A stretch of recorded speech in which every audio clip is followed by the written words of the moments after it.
Jadi sholat khusoma itu hadiah kita, pahalanya kita hadiahkan untuk khusoma ini bermanfaat untuk membebaskan kita dari tuntutan orang lain nanti untuk para guru, para syekh, para ustadz yang menonton video ini.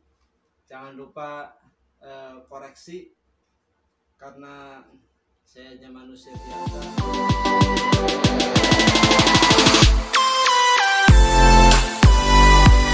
Assalamualaikum warahmatullahi wabarakatuh. Untuk kali ini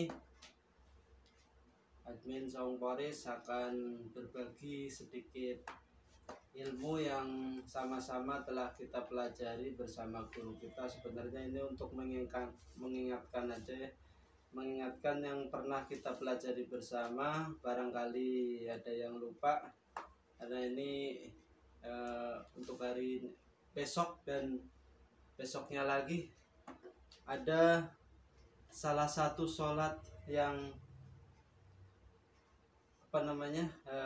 khasiatnya sangat luar biasa, yang namanya sholat khusoma. Sekedar mengingatkan, dan juga untuk para guru, para syekh, para ustadz yang menonton video ini, jangan lupa koreksi kalimat-kalimat saya, barangkali ada yang salah, karena saya hanya manusia biasa. Kalaupun ada yang salah, mohon dikoreksi dan tulis di kolom komentar ya, kolom komentar, agar saya kedepannya bisa memperbaiki apa yang salah dalam video ini. Baik, untuk bahasan yang kali ini akan saya bahas itu sholat khusoma ya. Sholat khusoma ini kata Syekh Abdul Qadir Al-Jailani di dalam salah satu kitabnya yang menjelaskan bahwa sholat khusoma ini bermanfaat untuk membebaskan kita dari tuntutan orang lain nanti di yaumil hisab, dimana kata Nabi di yaumil hisab nanti itu semua manusia itu akan menjadi musuh. Semua manusia itu akan menjadi musuh, saling menuntut. Dan jadi musuh di sini artinya saling menuntut, dimana anak akan menuntut kepada orang tuanya, orang tua akan menuntut pada anaknya. Pada yaumil hisab itu tetangga akan menuntut atas tetangganya itu, sampai kalau di dalam hadis itu sampai mereka menerima kitabnya masing-masing, sampai mereka menerima hasil kitab amalnya masing-masing, hasil putusannya masing-masing, itu mereka saling menuntut. Nah, Syekh Abdul Qadir Al-Jailani di dalam salah satu kitabnya, beliau mengajarkan salah satu sholat untuk menghindari, atau salah satu sholat yang kita hadiahkan untuk tetangga, untuk saudara, agar nanti di yaumil hisab insya Allah kita tidak ada yang menuntut lagi ya. Jadi sholat ini luar biasa guys. Sholat ini dinamakan sholat khusoma. Adapun sholat khusoma tersebut seperti tadi, manfaatnya yaitu untuk membebaskan kita dari tuntutan orang lain ketika di yaumil hisab ya. Dan sholat khusoma ini, tata cara melakukan sholat khusoma yaitu dilakukan 4 rakaat ya. 4 rakaat. Pada rakaat pertama kita membaca Al-Fatihah. Setelah Al-Fatihah yaitu membaca surat Al-Ikhlas sebanyak 10 kali. Rakaat pertama membaca Al-Fatihah, pada Fatihah surat Al-Ikhlas 10 kali. Kemudian pada rakaat kedua yaitu surat Al-Fatihah, kemudian dilanjutkan dengan surat Al-Ikhlas 10 kali, plus ada plusnya ya, plus surat Al-Kafirun 3 kali. Al-Kafirun tahu kan? Qul ya ayyuhal kafirun ila akhirih. Kemudian pada rakaat ketiga yaitu sholat pada rakaat ketiga Al-Fatihah, kemudian dilanjutkan dengan surat Al-Ikhlas 10 kali lagi. Kemudian plus surat At-Takasur, Alhaakumut Takasur, At-Tazur Tumul Maqabir ila akhiri. Kemudian pada rakaat yang keempat yaitu pada sholatul Fatihah, kita baca surat Al-Ikhlas, kemudian Al-Ikhlasnya 15 kali guys untuk yang rakaat keempat ya. Surat Al-Ikhlasnya 15 kali, kemudian dilanjut atau ditambah dengan ayat kursi ya. Untuk yang kelima ayat kursi 1 kali. Jadi sholat khusoma ini dilakukan, saya ulangin lagi ya, sholat khusoma ini dilakukan 4 rakaat 1 salam, 4 rakaat 1 salam. Pada rakaat pertama, saya ulangi kembali, rakaat pertama yaitu pada surat Fatihah. Setelah kita baca surat Fatihah itu dilanjut dengan surat Al-Ikhlas 10 kali. Kemudian pada rakaat kedua pada surat Fatihah dilanjut dengan membaca surat Al-Ikhlas sebanyak 10 kali ditambah surat Al-Kafirun atau Qul ya ayyuhal kafirun sebanyak 3 kali. Kemudian pada rakaat yang ketiga ya, setelah kita membaca Al-Fatihah lalu dilanjutkan dengan surat Al-Ikhlas 10 kali. Kemudian setelah surat Al-Ikhlas 10 kali, kemudian At-Takasur atau Alhaakumut Takasur 1 kali. Kemudian pada rakaat yang keempat setelah kita membaca suratul Fatihah atau Al-Fatihah, kemudian dilanjut dengan Al-Ikhlas sebanyak 15 kali ya, 15 kali ya untuk yang rakaat keempat. Kemudian setelah 15 kali setelah membaca pada rakaat yang keempat itu setelah membaca Fatihah kita dilanjut dengan surat Al-Ikhlas 15 kali, surat Al-Ikhlas ya 15 kali. Kemudian dilanjutkan dengan ayatul kursi, ayat kursi ya. Dilanjut dengan ayat kursi. Terus setelah sholat, setelah dan setelah sholat setelah sholat selesai, jangan lupa kita hadiahkan pahala sholat tersebut untuk seluruh tetangga kita, seluruh saudara kita, seluruh orang lain. Pokoknya intinya pahala dari sholat tersebut kita hadiahkan untuk orang lain selain kita. Untuk pahala dari sholat tersebut kita hadiahkan untuk semua orang lain ya. Yang orang lain kita hadiahkan untuk lain. Dan adapun waktu sholatnya yaitu ada 7 di sabnatil awqat, ada 7 tempat untuk melaksanakan sholat, ada 7 waktu untuk melaksanakan sholat ya. Yang sholat khusoma tersebut yaitu 1 fi awali lailata yauma Rajab, pada awal bulan Rajab, yaitu berarti kalau awal bulan Rajab berarti pada akhir waktunya berarti pada maghrib ya. Awal bulan itu kan dihitung dari setelah setelah asar ya. Awal bulan di bulan bulan Hijriyah itu dihitung dari setelah asar.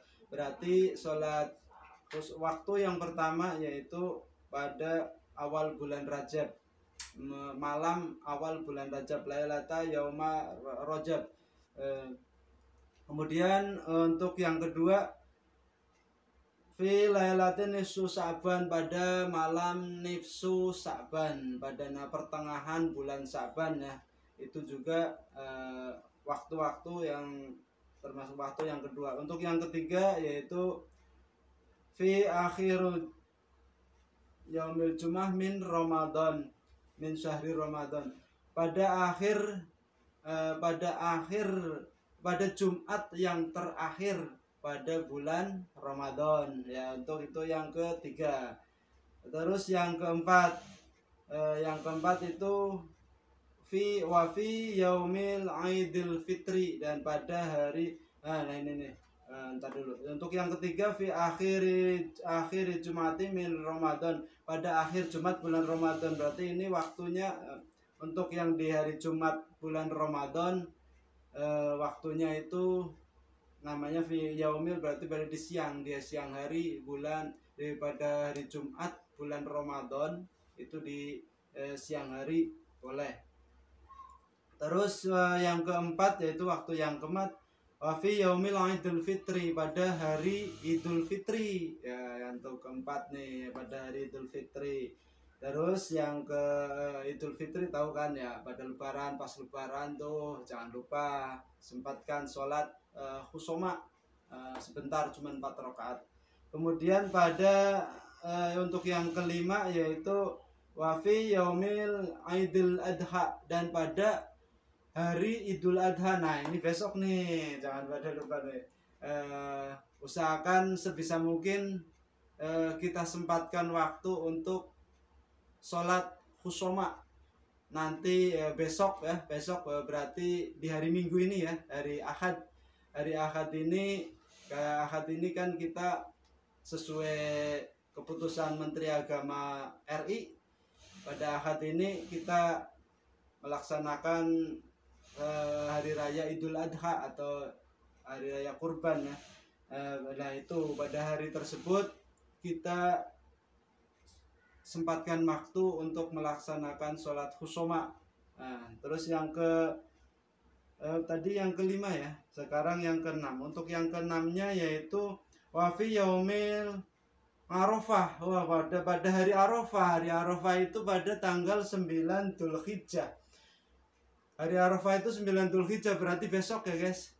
Karena ini saya bikin videonya pada tanggal 8 Dzulhijjah. Sekarang ini tanggal 8 Dzulhijjah atau pada hari Tarwiyah. Berarti besok adalah hari Arafah. Hari Arafah atau tanggal 9 Dzulhijjah. Maka dari itu kita sebisa mungkin kita sempatkan waktu untuk sholat khusoma 4 rakaat pada yaumil Arafah, berarti waktunya adalah siang hari ya. Namanya yaumil Arafah, berarti siang hari. Siang hari itu ya bisa waktu duha, bisa jam-jam 11, bisa ba'da duhur, gimana sempatnya aja ya usahakan. Terus yang ketujuh atau waktu yang terakhir itu fi yaumil Asyura, pada hari Asyura. Hari Asyura itu yaitu tanggal 10 Muharram ya. Hari Asyura itu tanggal 10 Muharram. Jadi sebisa mungkin kita laksanakan tadi waktunya. Masih ingat kan? Atau bisa diulang video ini, bisa diulang lagi bisa kan ya. Untuk waktunya saya ulangin lagi. Waktu yang pertama yaitu fi awali Lailatul Syahrul Rajab, pada awal malam pertama bulan Rajab atau pada awal bulan Rajab ya. Terus yang kedua yaitu fi lailatin nifsi Syaban, pada pertengahan bulan Syaban. Yang ketiga yaitu fi akhir Jumati min Ramadan, akhir Jumat, pada Jumat terakhir dari bulan Ramadan. Terus yang keempat yaitu fi yaumil Idul Fitri, pada hari Idul Fitri, itu waktunya bisa siang ya. Terus yang kelima yaitu fi yaumil Idul Adha, yaitu pada hari Idul Adha, berarti siang juga. Terus yang keenam yaitu fi yaumil Arafah, pada hari Arafah, berarti waktunya siang juga. Terus yang ketujuh fi yaumil Asyura, pada hari Asyura atau tanggal 10 Asyura, waktunya siang juga. Ayo, baik, itu dia waktu-waktu yang disunahkan untuk sholat khusoma. Mari kita berusaha sebisa mungkin sholat khusoma ini manfaatnya sangat luar biasa seperti yang pada awal video ini saya jelaskan ya. Jadi saya jelaskan kembali, sholat khusoma ini gunanya yaitu manfaat dari sholat khusoma ini menurut Syekh Abdul Qadir Al-Jilani di dalam salah satu kitabnya, beliau menjelaskan bagi kita yang sudah melaksanakan sholat khusoma dan sesuai yang beliau anjurkan itu, dan setelah sholat dihadiahkan untuk orang lain, pahalanya kita hadiahkan untuk orang lain, insya Allah nanti pada yaumil hisab atau pada hari perhitungan itu kita tidak lagi dituntut oleh orang lain atas kekurangan atau kekurangan kita. Misalnya orang lain yang tidak mau melaksanakan sholat karena tidak kita ajak, itu nanti di akhirat akan menuntut. Semuanya akan menuntut. Anak, semuanya, istri, semuanya menuntut. Dan sholat khusoma ini sangat tuntutan itu tuntutan yang sifatnya tuntutan yang mengajak ke neraka ya, ke keburukan. Jadi tuntutan maksudnya semua orang itu pada yaumil hisab itu akan saling menuntut. Itu mereka menuntut, misalnya ada salah satu yang masuk ke neraka, mendapat, mereka akan menuntut, kenapa dulu waktu di dunia misalnya sama tetangga, kenapa dulu waktu di dunia kamu nggak mau ngajak saya di situ, nggak mau ngajak saya ngaji, kenapa waktu di dunia kamu, itu tuntutan seperti itu. Jadi gara-gara kamu nggak mau ngajak saya jadi masuk neraka. Nah itu dia tuh. Terus anak juga sama, gara-gara bapak nggak mau ngajak saya, nggak mau ngajarin saya jadi masuk neraka. Begitu juga orang tua juga menuntut kepada anaknya, sama, gara-gara si anak yang badung, orang tua jadi masuk neraka. Nah itu dia. Itu tuntutan seperti itu di yaumil hisab nanti, kata Nabi, semua orang akan saling menuntut. Tetangga akan menuntut tetangganya, anak akan menuntut kedua orang tuanya, orang tua akan juga menuntut kepada anaknya. Orang tua yang masuk neraka pun akan menuntut kepada anaknya. Kenapa orang tua yang masuk neraka gara-gara anak, misalnya anaknya badung, orang tuanya ahli ibadah nih, anaknya badung. Otomatis kan ketika orang tua mau masuk ke surga, otomatis dihalangi, atau si anak itu akan menuntut. Allah akan mencegah malaikat akan mencegah orang tersebut masuk ke surga. Seperti dalam riwayat beberapa hadis itu dikatakan anaknya itu akan menuntut, bapak kenapa bapak itu kenapa dimasukkan ke surga padahal dia nggak mau ngajarin saya gitu kan. Nah itu anak, orang tua yang seperti itu, orang tua yang mau masuk ke surga dihalangi oleh anak, berarti orang tua itu nuntut, kenapa gara-gara kamu saya nggak bisa masuk ke surga. Nah itu kata orang tuanya gitu, orang tua nuntut. Jadi semua pada yaumil hisab itu nanti semuanya akan saling menuntut. Anak menuntut pada orang tuanya, tetangga akan menuntut kepada tetangganya, semua akan menuntut. Nah kata menurut Syekh Abdul Qadir Al-Jilani dari dalam salah satu kitabnya itu, beliau menjelaskan untuk menghindari tuntutan-tuntutan tersebut, kita laksanakanlah sholat khusoma. Nah sholat khusoma itu kita hadiahkan untuk setelah sholat, jangan lupa kita hadiahkan untuk semua orang lain, baik itu tetangga, semuanya kita hadiahkan untuk orang lain. Jadi sholat khusoma itu hadiah kita, pahalanya kita hadiahkan untuk orang lain. Oke ya, bisa dipahami ya. Mudah-mudahan video ini bermanfaat khususnya untuk diri saya pribadi dan juga untuk semua teman-teman yang menyaksikan video ini. Jangan lupa like dan subscribe ya. Dan untuk para guru, para ustadz, jangan lupa koreksi video saya, koreksi setiap perkataan saya Apabila ditemukan kekurangan, ya pasti banyak kekurangan karena saya manusia biasa dan masih banyak belajar. Mohon dikoreksi dan mohon sudinya kiranya tulis di kolom komentar tentang kesalahan dalam ucapan saya. Mohon maaf agar kedepannya atau saya bisa memperbaikinya. Oke, terima kasih untuk semuanya. Assalamualaikum warahmatullahi wabarakatuh.